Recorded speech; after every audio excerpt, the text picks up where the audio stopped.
Kuzo zonke izindawo lapho nithamele khona uhlelo lethu Yilungelo Lakho, it's your right, your fast growing consumer affairs show. Sinilethela lolu hlelo phela bukhoma la kumahamba phambili SABC 1 eMzansi for sure. Mina mbukeli ngingumajali uAlisha igama. Mbukeli khumbula ukuthi phela nawe ungaba ingxenye yohlelo lwethu ngokuthi usishayele ucingo la e-studio. Inamba zethu zithi 011 714 6918 noma 011 714 6919. You can also email us your views to consumer@sabc.co.za. Alternatively, catch us ku Facebook noma usilandele lapha ku Twitter @Alisha #Yilungelo Lakho. Sawubona mbukeli.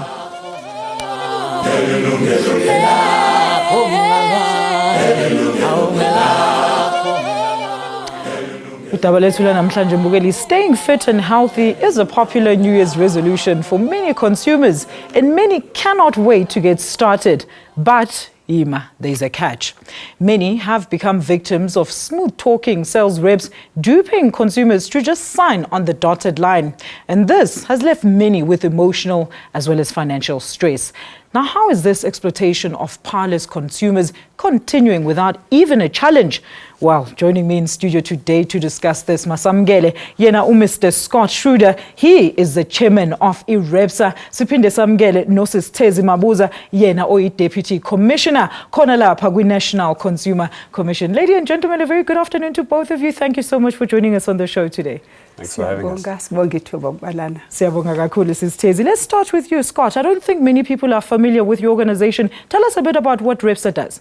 So RSPA is the Registration of Exercise Professionals of South Africa, and we're the professional body that oversees the fitness industry.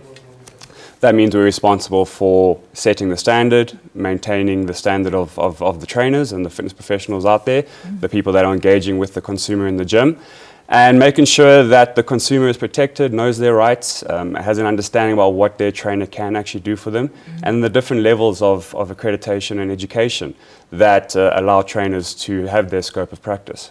So you basically deal with trainers, not the whole gyms themselves? Not the whole gyms. We try and deal with gyms as much as possible in terms of we suggest at this point in time, encourage that all their staff should be members of reps, because it gives the consumer comfort, peace of mind that their trainers and their fitness professionals meet the industry standard. Just enhance us, with more information, Scott. Just how big are your members?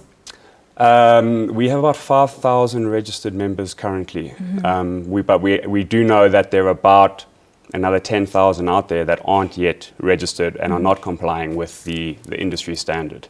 And that's our big focus, is to get those 10,000 and everyone registered so everyone can work to the same standard. Let's talk about those industry standards. Sisters, osiqalele kancane nje ukuthi i-Consumer Commission yenza. I'm sure abantu bake bakubona la TV kodwa namhlanje awusichazela ukuthi namhlanje isebenza kanjani mayelana nalabantu abanama disputes mayelana nama contracts ama-gym. Ama-contracts ama-gym siyathanda nje ukuthi njengabantu nje sihlale siphile kahle sigcinekile. Into ebalulekile nje ukuthi uma nje sikhuluma ngama-contracts wama-gym siyaye sithinte nje amalungelo amane ongumthengo kumele uwazi. Okokuqala nje ilungelo le-disclosure to information. Lokho kusho ukuthi ngaphambi kokuthi ungene ku-contract okubaluleke ukuthi i-contract ayibe ngolimi oluzwisisayo, kanti futhi akube khona into esithi i-disclosure. Awunikezwe ukuthi le contract izokubiza malini from ngesikhathi oqala ngaso ukuze kufike esiphelweni. Ilungelo lesibili lento esibiza ukuthi i-fair and responsible marketing. Ukhulumile nje umusa usanikeza isandulelo ngokuthi abantu bayaye bayengeke ukuthi ke nangabe ungena ku-contract yakho, umuntu okuthengisela i-contract akabe fair kuwe, akutshele zonke izinto imininingwane omele uyazi, kanti futhi kukhona izinto angavumelanga ukuthi azenze, ukuthi akutshele nje ukhohliseke ukuthi no, ku-gym yethu we can only allow abantu aba-100. Then sizokunikeza i-contract uzoba ilunga at a discount price. Lokho kusho ukuthi yakhohliseka. Okwesithathu ukuthi i-contract uma ungena kuyona ayibe fair, ibe honest. Uma ungakwazi ukukhokha akungaveli ulaqasha ngomphini wepika sethi no ngizokuphula umlenze izinto ezinjalo ke. So lokho ke akumelanga kwenzekeke. Kanti okubalulekile futhi ukuthi uma ungena ku-contract, i-contract oyisayinayo ayibe fair isho ukuthi ayithathe kuyona wonke amalungelo umuntu akumele abe nawo ukuthi utshelwe wazi nje ukuthi ukhokha nini ukhokha malini ngesikhathi esingakanani so futhi ayingamelanga iwele ehlangothini lomthengisi kuphela nawe njengomthengi unako ukuthi unga-adjusta leyo contract leyo nasikhuluma nge-contract ilawo amalungelo amane kumele ukuthi ngaso sonke isikhathi asiwaqaphele. Sisters, umukhuluma ngele direct marketing uthini ngalama sales rep ahlangana nabantu emgaqweni afuna usayine khona manje akutshela ukuthi cha senzele ukuthi at a later stage ungabi kusafuneka ukuthi uloku uzobhala. Yebo bayaye basho njalo lokho ke lokho sekuthi ku-unfair because usuke ungalitholanga ithuba but njengomlaleli njengombukeli ulapha ekhaya unalo ithuba ngoba awuphoxelekanga ukuthi ngaleso sikhathi leso you are forced usayine ungayicela nje that rep ukuthi can I take a contract ngihambe nayo ngiyekhaya ngihlolisise because ngaleso sikhathi ke unakho ukuthi ungayihlolisisa uzishothi ngesikhathi sakho ubuke futhi nemininingwane ebekiwe because ku contract ngayinye kukhona izinto esizibopha kuyona ukuthi i-cancellation fee kanti abaningi bethu siyayifuthi nakuthiwa no uzothola i-free back ayikho into ekuthiwa is a free bee thatha i-contract uye ekhaya uyibheke then nase uqedileke then usayine entweni oyaziyo. Scott, you spoke earlier on about industry standards. Now, who actually who enforces these industry standards and how do you go about doing this and how are they regulated? So currently the REPS organization is run by a board of industry professionals. It's made up of employers, educators, practitioners. So we have a full understanding of what the whole industry needs. Currently, right now, it's self-regulated. REPSA is with a professional body. We're registered by SACWA, and we do our best to engage with as many of the consumers and the gyms and the trainers out there as possible. It is not legislated at this point in time. We have been dealing with SRSA for quite a few years now, five years plus, and there has been legislation that has been bandied around probably for longer than 8 years. But nothing has really come to light as such. But we still do believe that if we can get the consumers to start ensuring their trainers are REPS registered, and we can get the consumer to start asking the employers, are your staff meeting the standard? It's quite a simple process to self-regulate. How do you do that? Well, Scott? As a consumer, you're walking up to a new gym. Are you going to approach the manager and say, well, I want to see if your staff is qualified? Well, I think what are they going to think of you? The first step is, when you're in the gym dealing or any type of fitness facility, when you're dealing with trainers, is ask to see their REP certificate. That's step one. If they have a REP certificate issued by our organization, they meet the industry standard, they have the correct CPR, up-to-date CPR qualification, they have insurance because things unfortunately do happen in gyms. People do get injured, they have insurance. And not only that, that they have a commitment to continuously meet their obligation to keep their qualification. So every year you have to do certain courses to get a certain amount of points to stay on the register. Our industry, it's always changing. I'm sure out there many of the consumers will know, what was correct today was not correct 10 years there's ago. Yoga, and there's Pilates, correct. And there was evolving. Don't eat carbohydrates, then do eat carbohydrates, and don't eat fat, now do eat fat, and it's forever changing. So we try and get our trainers to go on as many courses as possible, so at least they have the knowledge when people are asking the questions, because that's what they're getting paid for. Very interesting. So once the consumer knows that the person has a REP certificate, then the rest becomes quite simple. Very simple, because who you can hold accountable if you injure yourself in the gym. Sisters, Scott mentioned something very, very serious and interesting here. The industry is self-regulated, but then these are legally binding contracts that these people sign. And somewhere, somehow, the CPA has to, embody everything. Why are they self-regulated? What is government doing about that point? Alicia and Scott, I think Scott uthinte izinto ezimbili. Okokuqala, we're talking about the service that's being offered. Yes. So okokuqala nje is the service of ama trainers. Okuyi service okumele wena njengomthengi yilokho kumele ukulindele ku-trainer yakho, it's a service yokuqala. Kanti-ke futhi sinento yesibili, umkhakha wesibili, ile contract osuke uyisayinile between wena ne-contract ne-gym, la ukuthi uzokhokha malini ngesikhathi esingakanani, uzofika nini ku-gym, ivulwe nini ivalwe nini. So those are two contracts, ne-service kanti futhi sinale contract esikhuluma ngayo ke manje, where you enter yokukhokha, where it is a consumer contract. Using the facilities. Yes. Into leyo Scott akhulume ngayo ye-self-regulation, they have put ama-standards industry ngayinye noma umkhakha ngamunye unakho ukuthi uvumelane ukuthi ama-standards noma indlela esizothula ngayo ama-service yilena ukuze amukeleke emphakathini. Kanti-ke thina njengo-consumer commission into esibhekile ukuthi le contract between i-contract yokuthenga isendleleni eyiyona. So thina sibhekene nje kuphela nale contract. Loku akwama-services sizofika nje kuphela ema-servicini nangabe umthengi uyakhalaza athi bekumele ukuthi ngisizwe ekutheni angilifte, I couldn't lift because the trainer maybe was not fit enough to assist me. Then ucomplain nge-service will also get in there. Scott, now how would it play out that, say, a consumer or a customer has a complaint that, you know, she went to a particular gym and this person said, you know, they're a personal trainer to this level of fitness, and in actual retrospect, that guy is not qualified and this person got injured in the process? So we do have a complaints process where you would, the consumer would go to our website, lodge a complaint with all the relevant details. That complaint goes through to our board. We then, you know, make contact with the organization. That's where if the person is registered, though, the rep.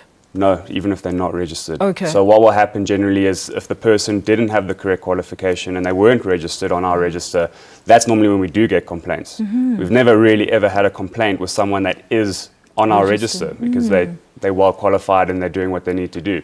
So we'll often get the complaint, my trainer hurt me, or they stole money, or this gym has got trainers that aren't qualified. I know they're not qualified. What can I do about it? We then make contact with that organization, explaining the benefits, telling them what we're about, what they should do. And then we also keep SAQA, which is the Qualifications Authority, up to date with those complaints, and CASITA, which is our government CETA. So we have a nice little communication system between the three of us to make sure that each and every one of those complaints is handled, followed up.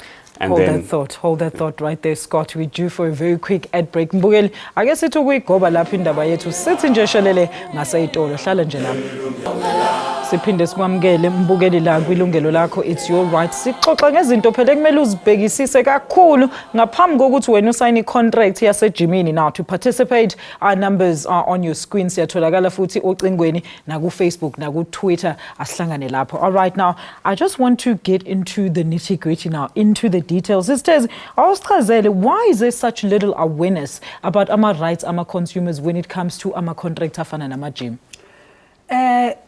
Umthetho ovikela abathengi yalisha usesemusha siku-3 years manje. Lokho kusho khona ukuthi amathuba njengalawa sayeswamukele ngoba ayasinikeza ithuba lokuthi sikwazi ukukhulumisana nabathengi iningi labo. But into ebalulekile nje ukuthi umthetho nje wokuthenga it was dala ubukhona under what we call common law, ukuthi nje ngesinye isikhathi siyaye sibe haste, siyaye sijake ukuthi uma ngabe into siyayijabulela sivele nje siyeke nje ufune nje ukungabheki ukuthi kunani nje sisuke sube othathekile, then we go on and sign. Into engifuna ukuyicacisa ke ukuthi umthetho lokuvikela abathengi uyaye ubeke nje kube sobala ukuthi uma ngabe sikhuluma nge-contract eye-gym, it's a general contract. Leyo esho ukuthi ungqongqoshe obenako nalo igunya lokuthi akabeke isikhathi esithi i-contract e-general njenge-gym contract ayibe isuke nje from isikhathi osayina ngaso i-maximum period ayibe u-24 months. Lokho kusho ukuthi njengawe nje uma ulapha ekhaya ufuna ukusayina i-gym unakho ukunegotiate ne-gym yakho ukuthi cha ungazi ukuthi 24 months mde ngingathanda ukuthi ngingene ku-contract for 6 months, for a year and all that. So unakho ukuthi ngaphambi kokuthi usayine awungaphoxelelwa because ilungelo lakho lokuthi wazi ukuthi i-contract it's a two-way thing. Siyavumelana yimi nawe uwe ne-gym manager leyo nikhulumisane nizwane, uma ngaba nizwane yeka uye kwenye gym maningi ama-gym. Scott, tell us a bit about some of the cases that you've dealt with in your profession. Unfortunately, it's never good to put the industry in a bad light. But the main ones that we get are people getting injured by trainers that say they're trainers, number one, or number two, really going above their scope of practice. So in the industry, we have various levels. We have what we call professional designations. So you can either come into the industry as an instructor, which is your baseline entry into the gym. You can assist people, you can take them in a group class format, and from there you can start building up your resume, and eventually you can move into a personal trainer, Pilates instructor, yoga, whatever it is you want.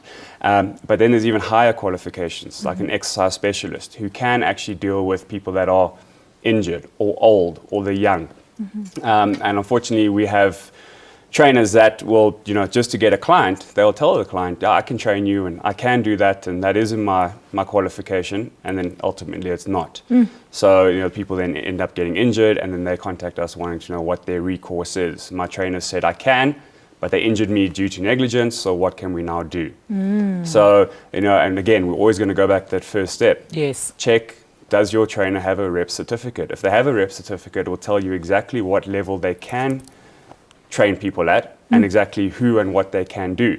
So the consumer can once again go onto the information provided, go see where their trainer is, go look at what they're able to do, and see, well, actually, I'm diabetic, that trainer shouldn't be training me. And then they have comfort that they know that they're making the right decision when they hire an exercise professional.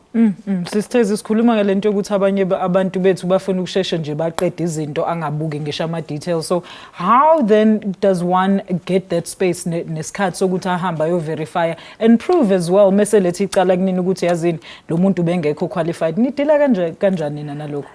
Okokuqala ke inkinga esihlangabezana nazo kuma gym ikakhulukazi kumayelana nje nama contract, not I service esukinikezwe ama instructors kanjalo ke. But njengoba sishizo ke ukuthi umthetho lovikela abathengi uyaye ukubuke kokubili, ukuthi nangabe siyaye sithole i-complaint ethi ngisuke ngalimazeka and all that, ilento esibiza ukuthi lokho ke strict liability, okusho ukuthi usuke usulimele, then uma ulimele isuke isiwela ku common law, because i-consumer protection ayisinikezi igunya lokuthi thina njengaba kwa consumer protection asinawo the expertise yokuthi sithi uma usulimele what are the costs ekumele unikezwe, like abantu they would claim for like isikhathi emsebenzini, i-personal injury kanjalo, indleko zikadokotela kanjalo, asinalo lelo gunya lelo. Uma ngabe siyathola ke isikhalo esinjalo ke siyayisithi kumuntu simnikeze into esibiza ukuthi non referral. Lokho kusho ukuthi ungasuka uapproach i-tribunal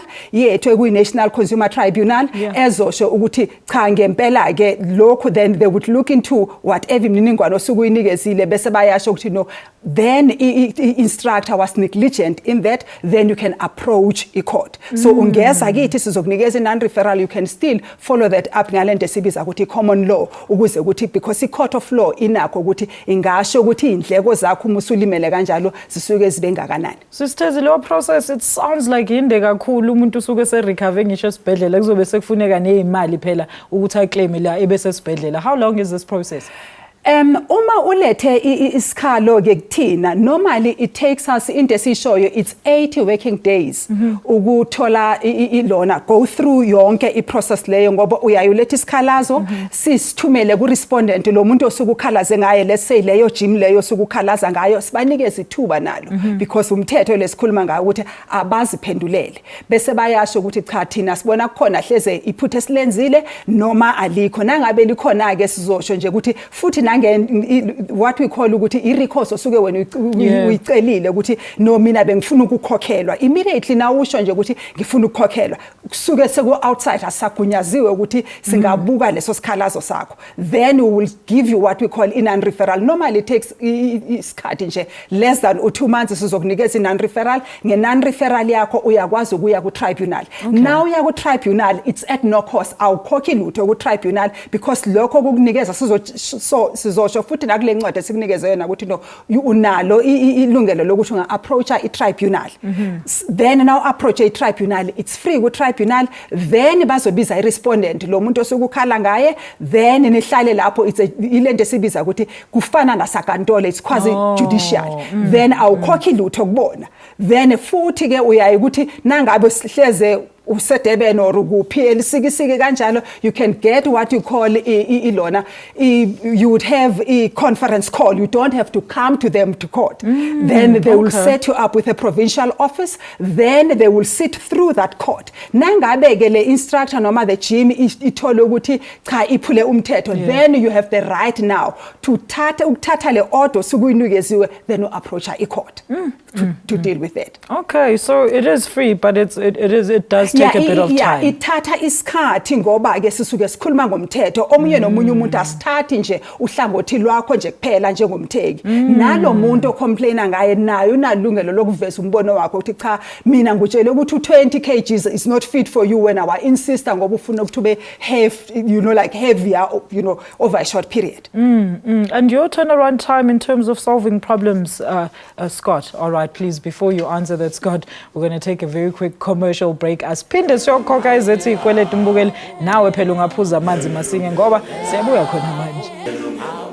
Welcome back, Mbogeli. You're still watching your favorite consumer affairs show, Yilungelo Lakho. Siza kuwe bukhoma la kumahamba phambili SABC 1 eMzansi for sure. Shesha usibuza umbuzo noma ubeka umbono. Our numbers in studio 0117146918. Uzame futhi ku 7146919. Or usithole ku Facebook na ku Twitter Yilungelo Alisha #Yilungelo uxhumane nami mathupha sizokuphendulela lo mbuzo. Now, Scott, I really want you to explain something. Maybe people don't realize that those contracts are actually there to protect them in case of any injury or anything that you come across at the gym. Please explain to us why they really need to look at the text before they sign. So anytime that you engage with a trainer, there should be an introduction process that's standard protocol, and it's actually in our code of conduct. And this is for the client's benefit and safety, and for the trainer's safety and benefit. So the first thing that should always happen is a trainer should take you through what we call a PAR-Q, which is a physical activity readiness questionnaire. It's a quick questionnaire that will dictate to the trainer if you are suitable for exercise or if you're not. And if you're not, at that point, they should actually send you away to a medical professional. It's like a health inspection within the gym, Correct. basically. So they'll send you away to get a physical, and then what they'll do is they will return with a doctor's note saying, yes, I can train, but these are the restrictions. Should they not need a medical referral, then from there, they move into what we always advocate that you do, is you have a personal trainer client agreement. And in that agreement, it stipulates what is going to happen between you and the client, payment terms, professional services, dates and schedules that you will do the training. And then more specifically, again, what their qualification actually is and what they're able to do. And if the client takes the time to read that, it will actually tell them exactly, what their recourse is should something happen. Very interesting indeed. So kumele ngempela sisitheza abantu bayifunde lezi zinto, because at the end of the day izona ezibaprotectayo. But I want you to explain something to us. What is a cooling off period and how different is it from an exit or cancellation policy? Uma sibheka ke i-contract yokuthenga, which is a consumer contract, yingakho ke sithi ifunde ngaphambi kokuthi usayine. Lokho kuzosho ukuthi noma usuyisayinile uyazi ukuthi usayine ini. Okokuqala ke i-contract eyokuthenga njengalena eyamagym iyaye kunikeze u5 working days ukuthi ungayisayina i-contract uye ubheke igym yakho, nangabe ke awukuthandi lokho then bakunikeza lo 5 days ukuthi ungayikhansela. Kanti ke umthetho wethu awusinikezi if ungaya ku Consumer Protection Act. Nasibuke kuma-gym kusuke ku-industry ebeke imithetho yokuthi ine cooling off period ka 5 days. Because i-gym, it's normally nangabe uyangena ku-gym, you go there, ubuke i-gym, uyithande, and then uthola lento esibiza ukuthi is a chance to inspect. Ubheke ukuthi okay ngine trainer nginani before usayina. Nangabe ukwenzile lokho, normally that phase a cooling off period normally fades off. So you would find that in the gym itself, in that contract itself, they will tell you whether they have a cooling off period or they don't. So lokho ke kusho ukuthi Do they tell you what does that's why you have to read it before you even sign, so that now before you even, if they don't have a cooling off period, why sign if maybe there are certain things that you really would not be happy with? Because that will give you izokunikeza isikhathi sokuthi uzoya ku gym ufike ubheke ukuthi inama dumbbells engwafunayo, ine jacuzzi, ine sauna, ine swimming pool nani lokho kukunikeza leso sikhathi. Right, that is ilona i cooling off period, ile khathi usuqeda ukusayina bakunikeze hleze u5 days noma u3 days yokuthi ke ungathi ngiyakhansela ngaphambi kokuthi ube nezindleko. Then uma sesiya ku cancellation, njengoba sisho i gym contract is a fixed term contract. Nangabe i fixed term contract isho ukuthi njengoba sisho ingasuka from ngesuku osayine ngalo 3 months, inyanga noma umnyaka. So for whatever period oyinikeziwe, kusho ukuthi uma ukhansela ngaphambi kokuthi ufike ku lesikhathi enivumelene ngaso, the expiry date, then i cancellation. Uma ukhansela ngaleso sikhathi leso ke lo mdayisi noma the gym owner unakho ukuthi ngaso sonke isikhathi sayisithi ngithole ibheke free. Ayikho into free phalaleli, ayikho. Leyo bag leyo uma ngabe ukhansela ngaphambi kokuthi ku expire leso sikhathi leso, le mali ebekumele ngabe kuyikhokhile for le bag nale towel elihlo nalo eli branded, hleze nje futhi ne squeeze bottle nekepisi, then kuyaye kunikezwe as a charge. Then yilezi impahla esingakuwe njengomthengi ozomele ukuthi uzikhokhele. Kanti ke the gym manager uzobheka ukuthi okay, our contract was umnyaka, kulomnyaka uma ngabe bobhadala u400 rand, kusho ukuthi i-contract, the cost of the contract 4,800. Then uzosebenzisa ama cost wakho ukuthi uma ukhansela ngesikhathi esingaka, imali kumele uyikhokhe ngokuthi na unikeze notice ya 1 month ile mali engaka. Sisithembiyazi uyichaza kamnandi kanjani lento, but I really want us to look at some Facebook messages lazy that some viewers have sent through, because ngempela ngathi banenkinga. Let's take some of those Facebook messages. Uma Libongwe Bhele Manyonya uthi mina ndadesigner i-contract nenye indawo, ndajima inyanga yanye, ndamuva from Cape Town to Mossel Bay, and la ndawo ayikho eMossel Bay. So ndaya kubo ndabaxelela ubana I'm no longer staying in Cape Town anymore, so I won't be able to continue. But after 6 months they phone and say kufanele ndibabhatale la 24 months yonke. I asked them how, because andisayisebenzisa indawo yabo, so ndicela ukubuza kufanele nithini. Sisters. Yebo ke ezintweni ezinjengalezo ke i-CPA iyakuvumela ukuthi ungakhansela i-contract. Into okumele uyenze ke njengomthengi ukuthi nikeza i-gym yakho 20 working days. Asithathe nje kalula sithi banikeze inyanga ukuthi ubatshele ukuthi ngicela ukukhansela nganazi izizathu. So yonke into nasikhuluma ngecontract, ama merits noma nje izimo ozithola usuke ukuzona ziyaye zibhekwe. Nangabe ke sewuyaphoxeleleka ubatshelile ubanikeze ithuba elinjengenyanga ukuthi ngizokhansela, then bese bayakuphoxelela ukuthi khokha, ungaletha kuthina leso sikhalo leso, usibhalele usinikeze i-complaint leyo, then sizokwazi ukuthi singakhulumisana nabo sishoke ngoba kukhona amalungelo akho ke ayayanyatheleka kuleyo ndawo. All right, let's take some more Facebook messages there. Uma Wande Qesha bangani uthi Joe, these people are not good. What a rip off. That's why ndabaphoxa bathi sa ababantu ufike benanazela namaphepha befuna sisayine nxa. Basically they're saying that somebody was trying to dupe them into signing on the spot, and he basically refuted that and said, no, I need time to read. Let's hope every consumer can also be aware of that and not just sign without having seen the actual service or product that you are paying for. Nkosinati Qebitole says, wow, I'm traditional. I can do that by myself. Why join those people? I know they phone and they waste your money with them. A contract is a contract and people need to be careful. Thank you so much. Pumlile Dlangamandla says, Joe, this thing happened to me in Germiston. They said I must get inside to get a free t-shirt. When I was in, they gave me a form to complete. Can they do that within the gym, Scott?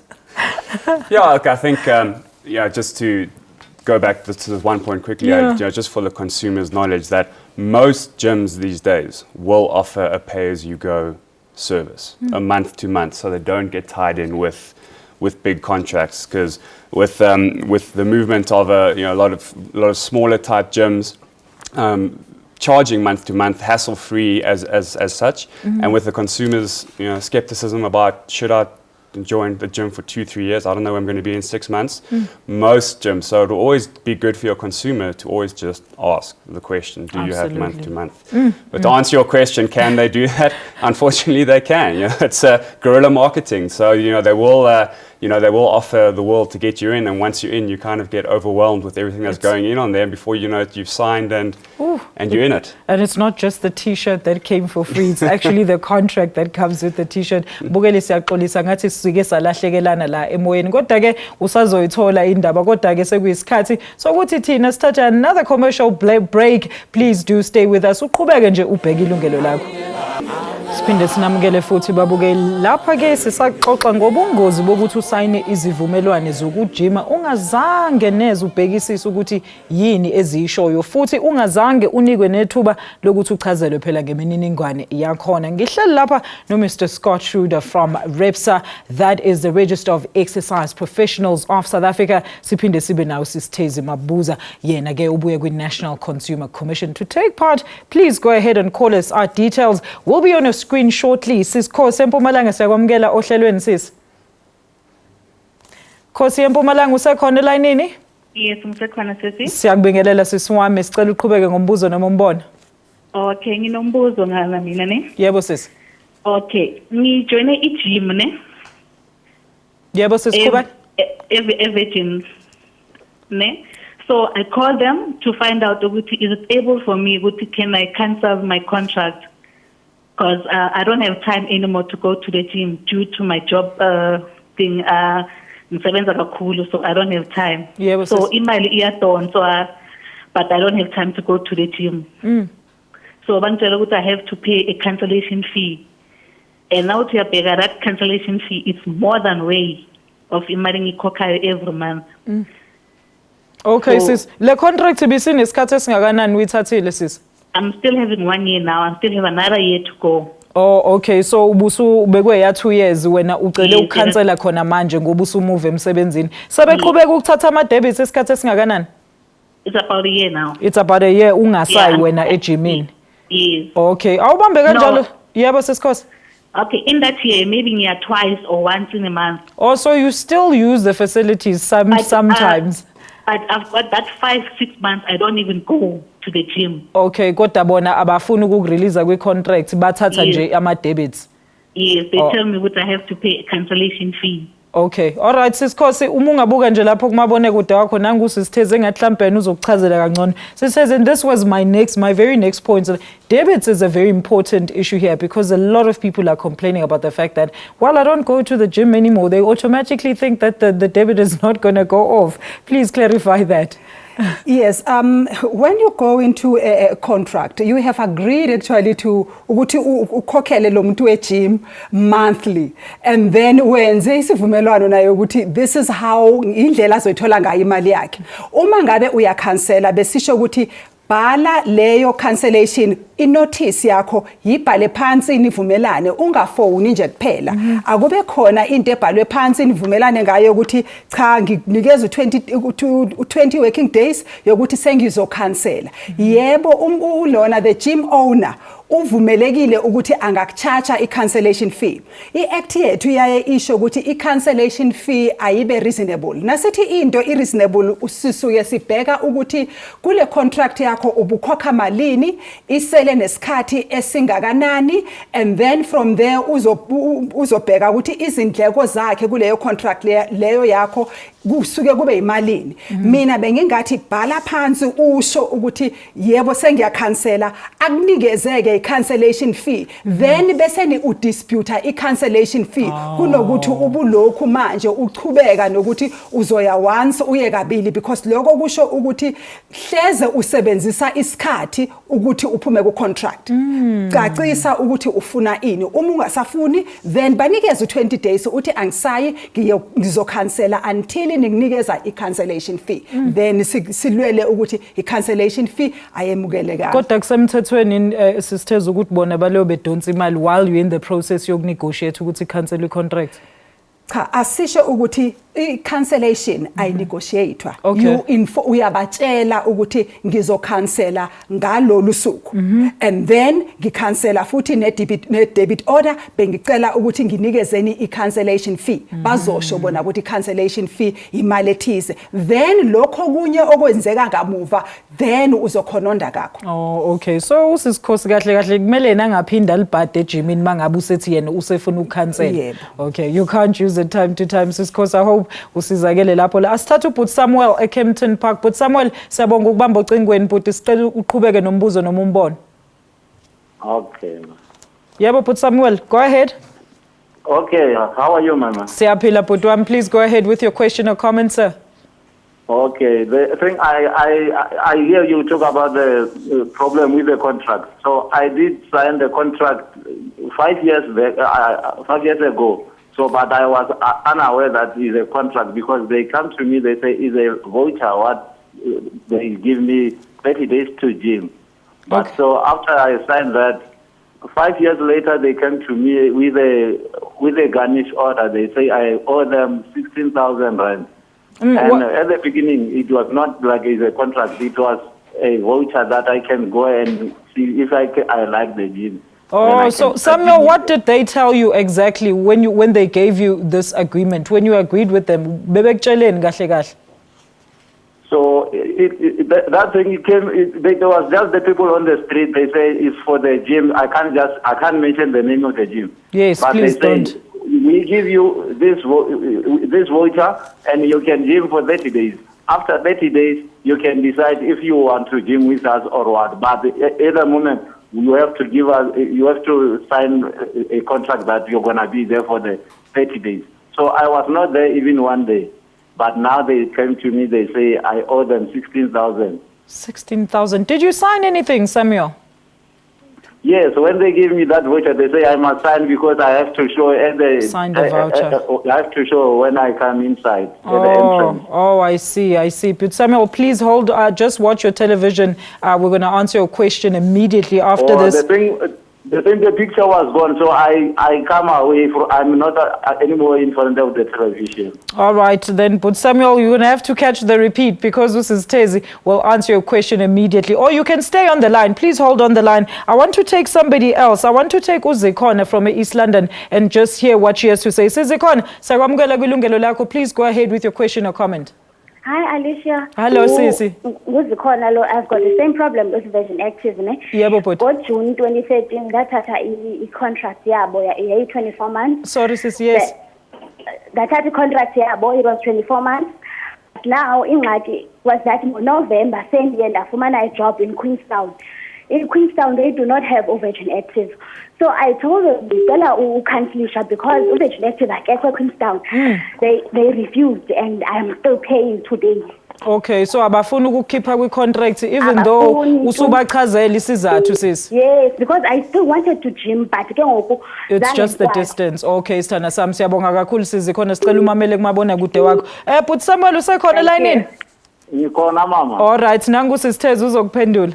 Yebo, but Samuel, into engingayisho ke okokuqala ukuthi lento yenzakele it was into esibiza ukuthi misrepresentation because what you were given ukuthi awunikezwanga yonke imibandela ebifanele ngaphambi kokuthi usayine lokho kusayinile baye bakukhohlisa. Lokho ke uyaye uvikeleke kuko. Kodwa into ebhlungu ngawe ukuthi uma ukhuluma ngo5 years, ukhuluma before iConsumer Protection Act ibi effective. So lokho kusho ukuthi angeke ukwazi ukuvikeleka ngaphandle kokuthi usebenzise lokho esikubiza ukuthi i-common law contract ngoba you were misled ekutheni awuthembe ukuthi it's only for 1 month while then misrepresentile. Kanti ke uma sikhuluma ngozikhona inkinga kazikhona iyafana naleya kaKhosi ukuthi uma ngabe uyayoxhumana nomuntu i-contract ibhaliwe bana something to stand on but wena uma ngabe uyakhansela awungakhulumi nje kuphela ngomlomo nawe bhala phansi nizwane then nangabe awunasi isikhathi sokuya ku-gym njengoba sisho you can't be there. cancela, you give them that period in notice. Sibiza ukuthi se notice yokucancela yaka 30 months, yaka 30 days, and then from there, which is 30 calendar days, and from there, then bazokunikeza cancellation fee ngaleyo period leyo, then uzobe nangabe niyalwa nizoxabanela i-cancellation fee. Siyabonga kakhulu sisithezi lapho. Let's hope ukuthi usisikhosi naye uBut Samuel bazwile. Now I just want to bring on something that we also got online here. One of our complaints, it says, I joined a gym membership at this fitness gym in East London. Since September, it has been incorrectly debiting my account with 3 membership fees of 2 times 150 and a separate 399 Rand one. I've reported this to them from September and they promised to refund me. But now I apparently owe them 11,800 Rand up front. Scott, anything to say there? Yeah, the debit order system is always a little tricky. Look, my advice there would be to put a block on your debit orders, the stop orders, the ones that aren't related to yourself, and then make sure that you actually get in touch with the general manager of that facility.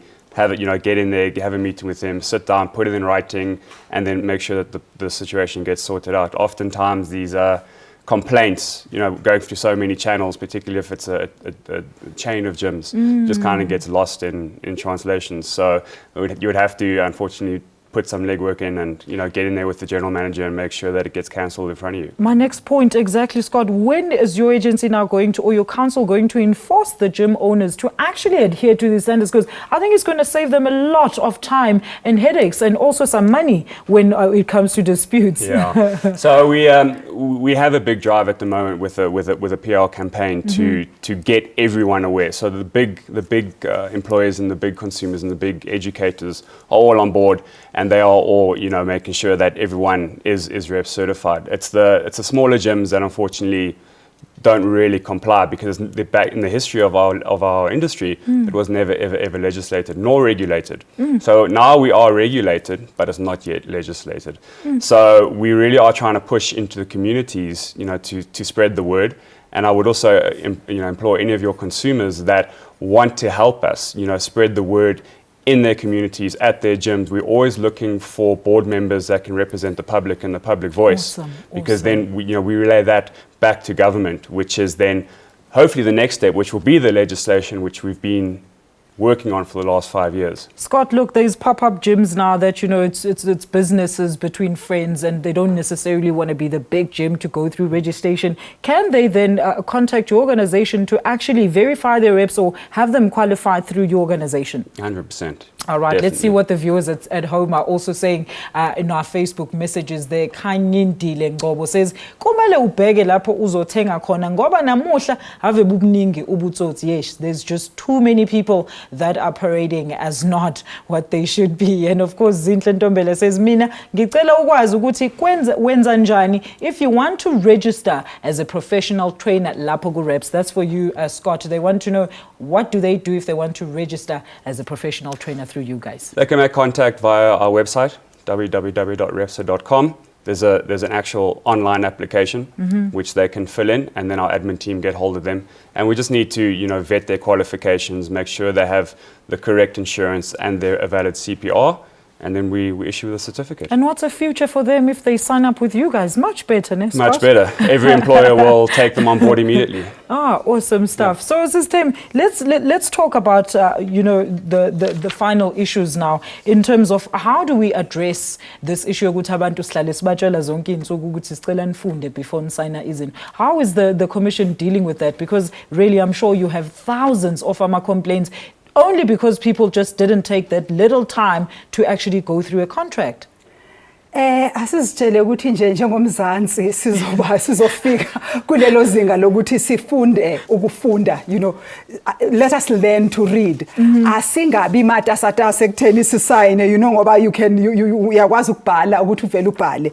But into ebalulekile nje ikakhulukazi kubantu bethu abasha, especially ama students okwamanje njengoba sesiyo register kanjalo komanyuvesi, besicela ukuthi ngaphambi kokuthi ungene uthathe i-contract yakho, especially especially 24 months. Zama ukuthi na ungabe ufuna leyo six pack yakho ukuthi ube fit nkosiyami thatha i-month to month contract awungafaka abazali entweni abangeke bakwazi ukuyikhokhela because njengawe nje into ebalulekile nje okokuqala ukuthi ngaphambi kokuthi usayinise i-contract kumele kubhekwe ukuthi uyakwazi na ukukhokha i-affordability yakho nangaba kwazi ukukhokha khuluma nabekhaya ukuthi bengicela nje ukuthi anikunikeze imali ejima okungenayo shone emgwaqeni yogijima Masithembi before sihamba if kuthi ke mhlawumbe ubutho ubunetohwana usayina le gym contract wasuphelele umsebenzi after 2 months kuphunywa kanjani lapho Yebo, uma ngabe asisho ukuthi uma usayina i-contract, this becomes lento esibiza ukuthi i-credit agreement, isikweleti. It's binding. It's binding. Uma ngabe ke usuphelelwa umsebenzi, yana kuba abantu bejim usho ukuthi bazalwane ngiphelelwe umsebenzi, bengicela nje ukuthi angeke ngikwazi ukukhokha enza i-arrangement nabo. Kanti ke futhi nangabe sekuba likhunike, thintana nabantu bakwa National Credit Regulator bakwazi ukukusiza ukuthi ngoba naku usuyahluleka ekukhokheni izikweleti zakho ngoba isikweleti leso subhekene naso. All right, well that's unfortunately where we're going to leave it for today. Thank you so much panel for your time and knowledge here. It's been a busy show ngebhadi ke mbukeli. Sekuyisikhathi sokuthi sithathe imigodla yethu sivalelise kunina kodwa yithi phela ngiqale nje ngibonge izivakashi zethu lapha e-studio ngolwazi labo kanye nesikhathi sabo ngiphinde futhi ngibonge nani babukeli ukuthi phela nibambe iqhaza ngembuzo nembono nama-telephones yenu kuze kube imanje. Hayi ke ngesonto elizayo ngolesihlanu uzobe khona uSiphiwe mfana wakanzawumbi anilethele phela olunye uhlelo olisiza nina abathengi. Khumbula ukuthi impinda yohlelo lwethu injalo ngomsombuluko khona la ku-SABC 1 Mzansi Force Show kusukela ngo-12 o'clock kuye ku-1 p.m. for myself intokazi yakajali kanye neteam yonke fundisanani lawo ma-contracts before uwasayini. Nisale kahle babukeli. Yilungelo Lakho